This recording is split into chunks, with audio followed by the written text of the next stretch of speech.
Tutor मंता training. इस tutorial में हम आपको बता रहे हैं टाइमलाइन पर प्ले हेड का मूवमेंट किस प्रकार करते हैं।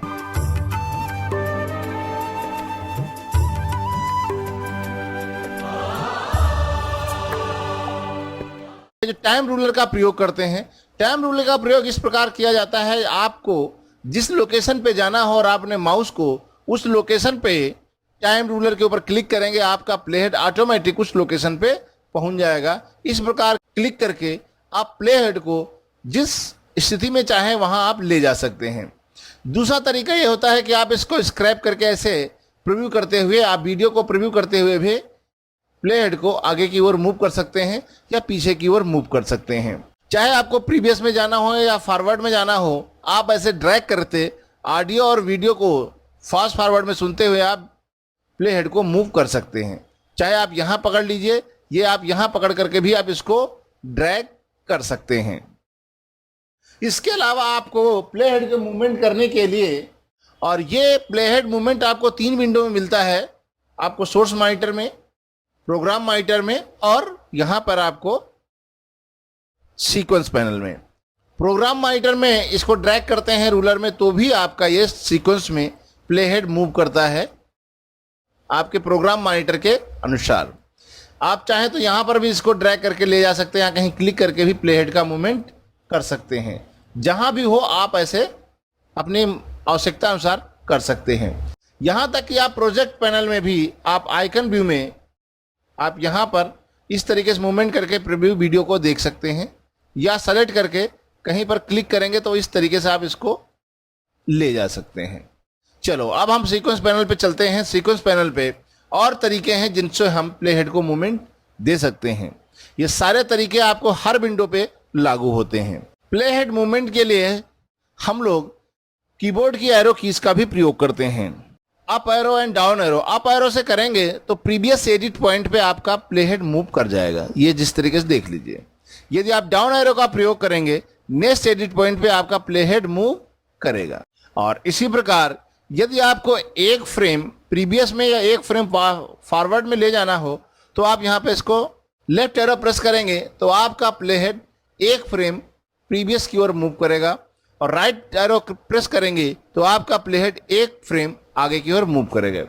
इसी प्रकार यदि आप चाहते हैं कि एक फ्रेम ना 5 फ्रेम एक बार में हो, तो शिफ्ट के साथ में लेफ्ट एरो करेंगे तो आपका 5 फ्रेम एक बार में लेफ्ट की तरफ ये मूव करेगा, यानी प्रीवियस की तरफ जाएगा। यदि आप फॉरवर्ड की तरफ जाना चाहते हैं तो शिफ्ट की प्रेस करके राइट एरो बटन प्रेस करेंगे तो एक बार प्रेस करने पर आपका प्ले हेड 5 फ्रेम आगे की ओर मूव करेगा। ये तो आपके सामान्य तौर से प्ले हेड को मूवमेंट करने का तरीका है, और ये तरीके आपको सारी विंडो पे लागू होते हैं, चाहे वो सोर्स मॉनिटर हो या आपका प्रोग्राम मॉनिटर हो या आपका प्रोजेक्ट पैनल हो। इसके अतिरिक्त प्ले हेड को मूवमेंट करने के लिए हम टाइम कोड का भी प्रयोग करते हैं। टाइम कोड का प्रयोग करने के लिए हमको टाइम कोड थ्योरी समझनी पड़ेगी। जैसे कि यहाँ पर टाइम कोड सदैव 8 फील्ड में होता है।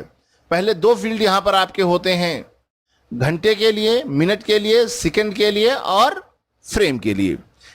इंडिया में जब हम काम करते तो आपका जो टाइम कोड है वो फ्रेम रेट आपका 25 होता है। यदि आप टाइम कोड के हिसाब से प्ले करना चाह रहे हैं तो टाइम कोड को आपको एंट्री दे करनी पड़ेगी। आप इन करेंगे कितने टाइम कोड आगे की ओर जाना चाहते हैं।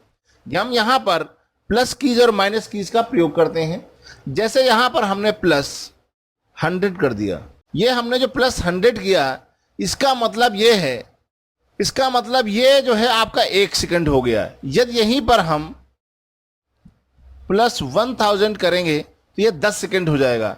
यानी कि ये शुरू के 2 फील्ड्स आपकी 2 संख्याएं आपकी जाएंगी फ्रेम में, और ये सेकंड में जाएंगी।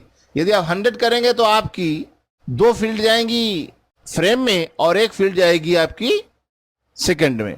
इसी प्रकार यदि इसकी संख्या आप बढ़ाते जाएंगे, जैसे ये आपने कर दिया है 10,000, इट मीन्स 2 फील्ड हो गई आपकी फ्रेम के लिए, 2 हो गई सेकंड के लिए, तो इसका मतलब 1 मिनट हो गया।